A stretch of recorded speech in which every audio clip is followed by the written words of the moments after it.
Clay Scroggins, How to Lead When You're Not in Charge, Leveraging Influence When You Lack Authority.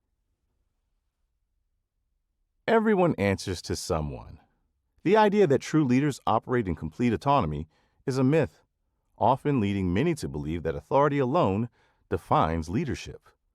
In reality, leadership is less about titles and more about influence. Those who wait for formal authority to take action miss opportunities to lead, while real leaders step up regardless of their position.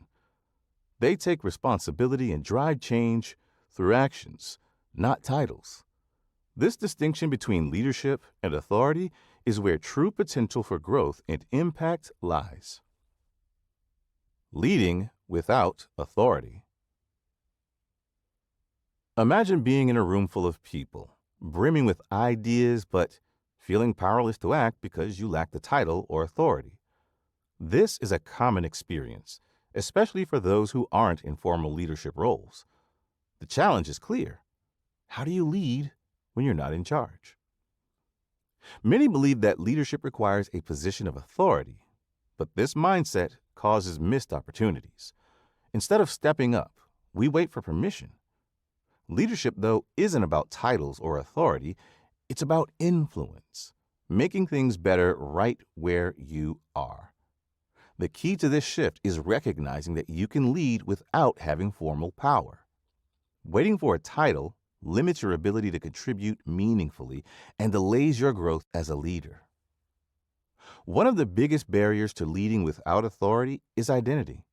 How you see yourself greatly affects how you lead. If your sense of self is shaky, you may lack the confidence to challenge ideas, make decisions, or handle tense situations. Leadership isn't only about what you do, but about who you are. Many people focus on learning leadership behaviors, but the real challenge is understanding your identity. This is where many fall into traps. Leaders can distort their sense of self by adapting to please others, pretending to be more capable than they are, or exaggerating their abilities. These patterns lead to ineffective leadership. True influence starts with an honest understanding of your identity, built on your values, experiences, and the relationships that shape you. When you understand your identity, you're able to act from a place of security, even without authority. Ambition also plays a critical role in leading. Many view ambition negatively, associating it with selfishness or a desire for control. But ambition is a natural drive that motivates us to create, build, and improve. The key is managing ambition wisely. Suppressing it leads to missed opportunities, while letting it run unchecked can harm others. The challenge is to harness your ambition for the benefit of those around you, not just for personal gain. Leadership isn't about waiting. It's about stepping forward, starting with yourself. Now, let's find out how. Mastering self-leadership. It's easy to blame a bad boss for lack of progress at work. Many people find themselves frustrated by their managers, and they use that frustration as an excuse for not meeting their potential. But the truth is, you're in charge of your own actions, decisions, and growth. Even if you aren't the leader at work, you still have leadership over yourself. Focusing on self-leadership means taking responsibility for your development rather than waiting for someone else to guide you. Blaming a bad boss only limits your ability to grow and succeed. To lead yourself well, start by resisting the urge to shift responsibility. Instead, focus on what you can control: your actions, your mindset, and your behaviors. Modeling good followership is an important first step. Show loyalty and support to your boss, even if they aren't leading perfectly. Gossiping or undermining your boss damages your own credibility, and moral authority is far more important than any temporary advantage gained by complaining. Another essential aspect of self-leadership is monitoring your heart and your behavior. Now, monitoring your heart means checking in with yourself and finding out what your inner motivations, values, and intentions are. And monitoring your behavior involves seeking feedback from others. Understanding how you are perceived by those around you is key to making improvements. Finally, self-leadership requires intentional planning. Set clear goals, know where you currently stand, and create accountability systems to ensure you stay on track. And if you're unsure how to improve, ask your boss for feedback on what's holding you back from the next step in your career.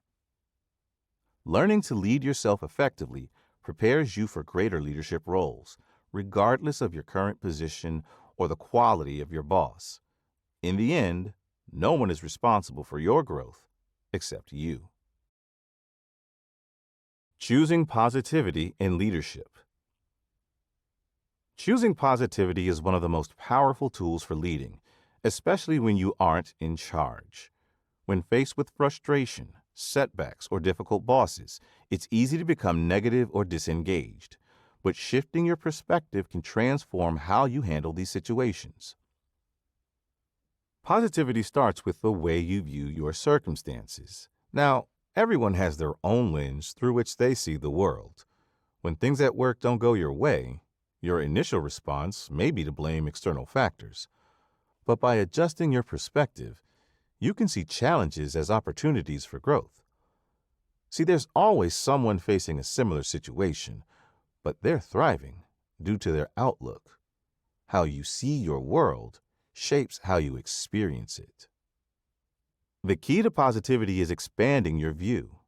By understanding your role within the larger mission of your organization, you can find more satisfaction and purpose. Even if your boss hasn't made the organization's vision clear, it's up to you to seek it out and connect your work to it.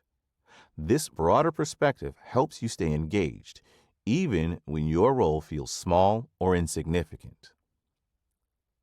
Positivity means making a conscious choice to engage and take ownership of decisions, even when you weren't involved in making them. You may not always have control over what happens, but you can choose how to respond. Owning the decisions that are handed to you and working to make them successful is a critical part of leadership, regardless of your official position. Leaders who choose positivity create energy, unity, and a better team dynamic. This attitude is contagious and fosters an environment where people feel more connected and motivated. Positivity also builds humility, as it encourages you to trust that there's still room for growth if you haven't yet reached the position you want. Critical thinking for better leadership. Have you ever been in a meeting where a project you worked on is dismissed without much explanation? It's frustrating, right? Your initial reaction might be to disengage, thinking, what's the point? But what if, instead of feeling defeated, you asked yourself, what can I learn from this? Or, why did they make that decision? This shift in approach is at the heart of thinking critically, an essential skill for leading when you're not in charge. Thinking critically doesn't mean simply critiquing everything around you. Instead, it involves evaluating situations, asking the right questions, and making thoughtful observations to understand and improve your work environment. As a critical thinker, when facing unclear directives from your boss, you step back to analyze the bigger picture. Rather than reacting emotionally or jumping to conclusions, you start asking why things are the way they are and what steps can be taken to address the situation more effectively. This approach also helps you identify patterns and solve problems. Take a common scenario. A team project stalls because of a miscommunication.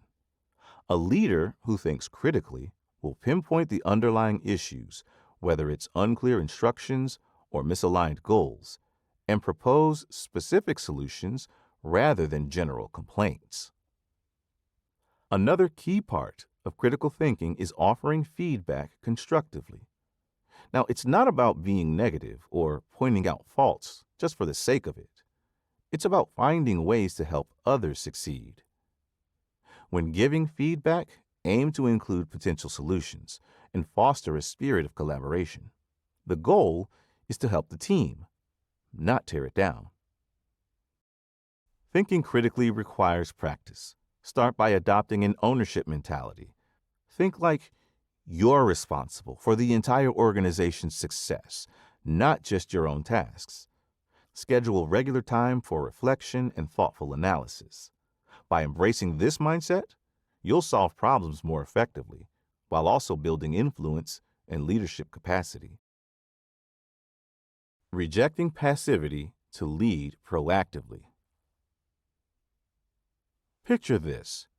You're part of a team working hard on a project, and halfway through, your manager changes direction. All the effort you've invested feels wasted, and it's easy to feel frustrated. In these moments, the temptation to disengage is strong. You might even ask, why bother giving my best when I'm not the one making the decisions? This mindset is a common trap when you're not in charge. Without formal authority, it's easy to wait for others to take the lead, assuming initiative only matters for those in power. But waiting too long can lead to missed opportunities and stagnation. Rejecting passivity is essential if you want to continue growing, even without official decision-making power. You can still lead by taking responsibility for what you can control and staying proactive.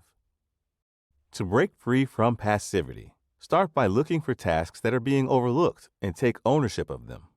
Whether it's cleaning out a neglected storage space or organizing a small event to strengthen team connections, these small, neglected areas often present opportunities to show initiative and demonstrate your value. At the same time, avoid simply reacting to immediate demands. Carve out some time for planning and reflection, allowing you to think ahead and be strategic rather than constantly playing catch-up. This foresight is a key trait of effective leaders, whether or not they hold formal authority. Another way to counter passivity is to shift your focus to how you can best support your team and your boss, anticipating their needs and finding ways to contribute, especially in areas that aren't being addressed, helps position you as someone who's ready for more responsibility. It shows that you're thinking beyond your immediate tasks and contributing to the larger mission. Rejecting passivity is an ongoing effort, but it keeps you engaged and helps you avoid becoming a bystander in your own work. By taking initiative, planning intentionally, and staying proactive, you can lead from wherever you are. The art of challenging authority. Have you ever seen a clear solution to a problem at work, but hesitated to speak up because you aren't the one in charge? The thought of stepping out of line can be intimidating, especially when the final decision isn't yours. But learning to challenge upward is a critical part of effective leadership. And it's not about defiance. It's about knowing how to present your ideas thoughtfully, build trust, and inspire positive change, even when you're not the decision maker. Challenging authority requires a strong relationship with your boss, grounded in trust. Without it, even the best suggestions can come across as criticism or unwelcome disruption. It's not enough to see what could be better and simply point it out. You need to establish rapport, showing that your goal is the organization's success, not just to prove a point. Timing and tact are critical when challenging authority. Even well-intentioned ideas can backfire if not handled carefully.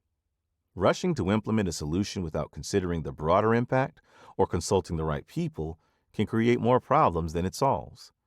For instance, challenging your boss right after a stressful meeting or during a high-pressure deadline is likely to backfire, whereas waiting for a quieter moment like a one-on-one discussion or a team reflection session can lead to a more constructive conversation. It's important to approach these situations with respect, assess the potential consequences, and understand the dynamics at play. Challenging authority requires a good idea and the right approach, choosing the right moment and presenting your thoughts thoughtfully to ensure a positive outcome. Finally, it's important to frame your challenge constructively. Instead of framing your suggestions as complaints or absolutes like, "This never works," focus on solutions. Highlight how your ideas will help the team or organization reach its goals. Offering well-thought-out alternatives shows you're not just identifying problems, but that you're invested in making things better. Challenging authority well can expand your influence and create meaningful change. It's about building bridges, not walls, and working toward shared success. This is yet another way you can lead, no matter what your official position is.